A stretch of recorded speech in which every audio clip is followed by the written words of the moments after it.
Paul will tell us later in Ephesians 4 that failure to bestow forgiveness is one of Satan's primary ways of gaining a foothold in any relationship. He's going to tell us that a failure to forgive quickly on all sides is how this strife keeps going. I think it was Gandhi who said, reflecting on Jesus' words, that if we insist on justice always being an eye for an eye, then eventually the whole world will be blind. Somebody has to break the chain. Let me tell you a lie about forgiveness that many of you believe in multiple arenas of your life that keeps you firmly in Satan's grasp on this area. The lie is this: I can't forgive you until I know that you know how much you've hurt me. Think of it like in marriage. You got a wife who hurts her husband. She repents and asks for his forgiveness, but he still doesn't think that she's understood the extent of his pain. Now, there are two sides to this. Maybe she hasn't, and maybe he needs to continue to help her see that, and she, in love, needs patiently to work at understanding his pain.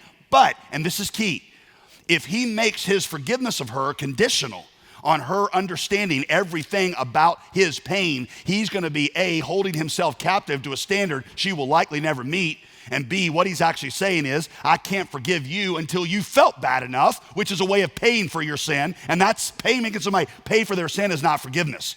Forgiveness is extending grace even when somebody doesn't deserve it. And maybe the best teaching on this, of course, came from Jesus' Sermon on the Mount when he talked about turning the other cheek, which is an image we all know, but very few of us, I think, understand.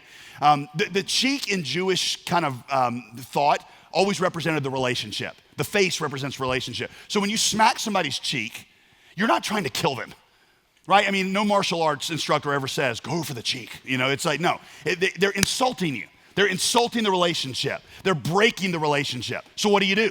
Well, your options are you can stand up and smack their cheek, right? You insulted me, I'm gonna break the relationship back. You could be passive and just sort of sit there and take it on the same cheek.